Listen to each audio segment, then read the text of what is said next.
Bienvenue dans cette vidéo qui va illustrer la mise en route du rapport Power BI dynamique destiné à la restitution des comptes annuels. Donc les objectifs, ça va être de vous montrer l'alimentation en données sources du rapport, sa personnalisation une fois qu'on sera rentré dans Power BI Desktop, et puis comment générer le rapport pour qu'on puisse en disposer sur Power BI en version SaaS. Donc je vais tout de suite commencer par la logique de fonctionnement en données sources qui a été retenue. Donc c'est une logique par utilisateur. C'est-à-dire que chaque utilisateur du rapport, donc les chefs de mission, les responsables et les experts comptables, vous allez avoir votre propre répertoire qui va être composé comme ceci. Donc là-dedans, vous avez des sous-dossiers, donc 4 sous-dossiers, qui correspondent à chaque donnée source utile au rapport. Donc vous avez les FEC, vous avez les coûts salariaux, vous avez le registre du personnel et vous avez un résultat fiscal. Ces extractions, je vous les ai résumées ici, euh, vous les connaissez. Donc le FEC, on va l'obtenir depuis Isaconta, avec le chemin que je vous ai remis ici. Et les éditions Silae, les coûts salariaux et les registres du personnel, vous avez aussi le chemin et normalement vous connaissez ces extractions. Donc il faut les sortir au fichier Excel. Petite particularité sur le résultat fiscal, il s'agit d'un fichier donc vous pourrez dupliquer à partir de votre sous-dossier qu'on vient de voir. C'est un fichier qu'il va falloir ressaisir manuellement à partir des informations que vous aurez dans votre 2058A ou 2033 de Volias. Voilà, c'est la seule particularité. Pour l'instant, on n'a pas réussi à intégrer des formats EDI.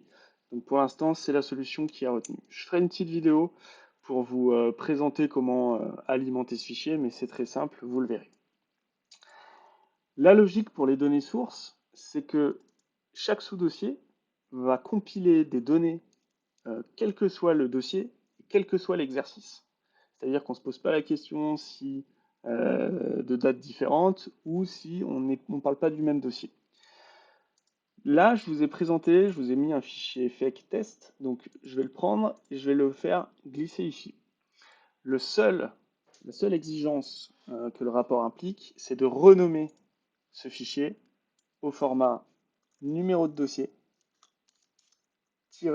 date de début d'exercice, date de fin d'exercice. Voilà. Par le numéro de dossier et par la date d'exercice qu'on met ici, derrière le rapport va pouvoir identifier à quel dossier le rattacher et à quelle période le rattacher. Donc vous avez juste ça à faire et vous pouvez ici, si l'on veut, cumuler tout votre portefeuille. Bon, ça impliquera quelques lenteurs, mais vous pouvez le faire. Je vous conseille, voilà, pour une optimisation de, allez, 4 FEC maximum ici, et puis pareil en édition sociale de l'autre côté. Évitez de surcharger. Si vous voulez, vous pouvez vous créer un sous-dossier ici où vous accumulez vos FEC des différents dossiers, mais plutôt que de les laisser dans ce répertoire-là qui va après alimenter le rapport. Vous avez par ailleurs une fiche client qui correspond à votre base portefeuille que vous devez alimenter. Donc pour cela, vous avez une vue exprès qui a été faite dans ISAGI que vous pouvez exporter au format Excel et copier simplement ici. Ça va vous reprendre tout votre portefeuille et comme ça, si des dossiers, des données dans vos sous-dossiers sources sont présents, vous pourrez tout de suite sélectionner votre dossier dans le rapport et ça fonctionnera. Donc faites-le une bonne fois pour toutes et vous n'aurez plus à le faire à actualiser au fil des rentrées et des sorties de dossiers naturellement.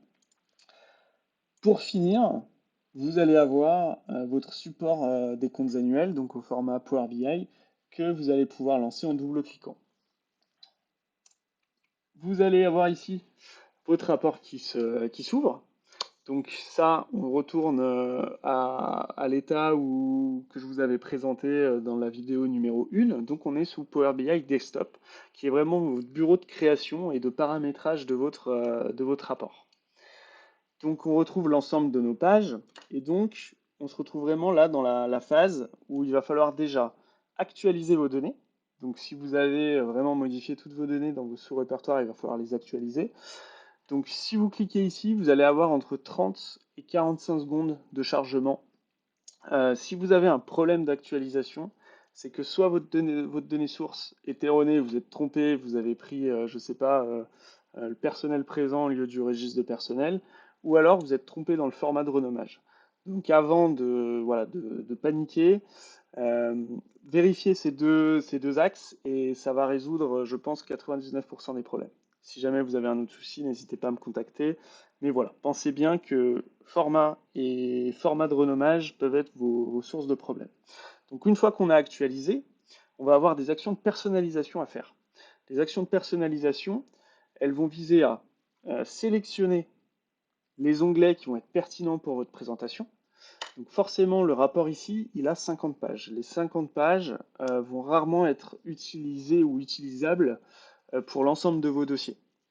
Voilà, vu qu'on va quand même dans un détail et que c'est fait pour satisfaire l'ensemble des besoins, la première étape, et pour rendre une présentation beaucoup plus fluide et beaucoup plus adaptée, c'est déjà de faire le tri de ce qu'on a besoin. Le conseil, c'est quand même, si vous avez un doute, de garder la page. Ça vous permettra quand même de partir sur plus de souplesse et d'anticiper peut-être une question inopinée d'un client qui veut quand même approfondir un point qui ne vous semble pas significatif. Mais comme ça, vous aurez les éléments et vous pourrez toujours passer la page lors de la présentation. Donc pour cela, il faut descendre un peu chaque onglet, hein. Alors vous avez toujours ici le sommaire qui peut vous guider vous voyez tout de suite le dossier, en quoi il est concerné ou pas. Et pour désactiver un onglet, vous pouvez faire clic droit, masquer la page. Et normalement, si vous revenez ici, il aura disparu du sommaire, mais vous le voyez toujours affiché, vous voyez l'œil qui est barré qui vous indique qu'il ne va pas être retenu dans le rapport. Le fait de faire ça, c'est juste que quand on va publier le rapport sur Power BI SaaS, l'onglet ne va pas s'afficher. Et vous ne pourrez pas le récupérer. Il faudra revenir ici et republier. Donc c'est pour ça que cette étape, elle est très importante. C'est déjà de déterminer nos besoins en termes de présentation. Et ça, c'est vraiment le collaborateur, chef de mission responsable ou expert comptable qui doit le faire parce que c'est lui qui est le plus à même de faire ça. Donc ça, c'est la première étape. Ensuite, vous allez avoir des actions manuelles qui est de renseigner les faits significatifs. Ces faits, pour moi, ils sont assez importants parce que c'est vraiment une contextualisation des chiffres qu'on va présenter. Euh, vous pourrez avoir énormément de variations si elles sont expliquées simplement ici, je ne sais pas, parce que vous avez racheté une clientèle, parce que il y a une route qui s'est fermée devant votre commerce et du coup vous avez une baisse du chiffre d'affaires, ça va peut-être expliquer énormément de choses tout au long de votre analyse et tout de suite de le mettre ici, ça contextualise et ça met en perspective vos chiffres que vous allez démontrer. Donc ça pour moi c'est une étape primordiale et bien sûr si vous ne l'alimentez pas, masquez-la parce que ça évitera de présenter une page vide. Vous avez dans le sommaire, je vais tout de suite à la fin, les points à suivre, parce que la page est un peu en miroir de celle qu'on vient de présenter, c'est les points à suivre.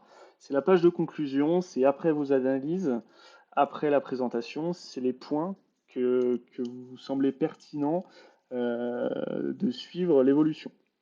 Donc ça peut être n'importe quoi, ça peut être concernant des performances, ça peut être concernant du non financier, ça peut être voilà, vraiment des choses, ou alors peut-être des missions à développer, hein, voire pour mission prévoyance. Vous pouvez mettre tout et n'importe quoi, mais qui est pertinent pour le client. Et puis, enfin, vous avez un axe de personnalisation qui est pour moi assez important. Vous avez la possibilité, en faisant en haut de votre menu insérer image, d'insérer le logo du client. Ça va lui permettre, ça va permettre de personnaliser le rapport, ça va lui permettre de s'identifier et de se sentir tout de suite intégré. Donc voilà, il se retrouve avec son identité visuelle tout de suite en commençant le rapport avec la page de garde. Je vous demande pas de le passer sur toutes les diapos, mais voilà, sur les pages de garde, limite sur les intercalaires, je vous encourage à le faire, ça prend pas beaucoup de temps et voilà, ça donne de l'attention au client. Dernière étape, une fois qu'on a fait ces étapes de préparation, vous allez pouvoir publier votre rapport sur Power BI pour qu'il soit disponible sur l'application SaaS.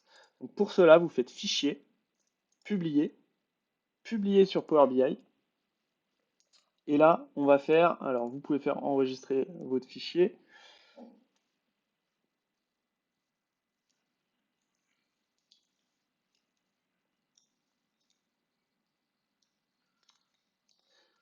Vous avez un espace de travail qui vous propose, c'est votre espace de travail qui est propre à votre équipe. Donc vous allez pouvoir facilement en fait y accéder et vous avez un répertoire chef de mission ou responsable de dossier dans tout l'environnement Microsoft du cabinet. Donc là, moi, bon, j'en ai deux parce que pour les besoins de la présentation, je vais sélectionner celui-là et là, ça va charger et c'est toute l'étape où il va charger les données pour les déposer sur Power BI.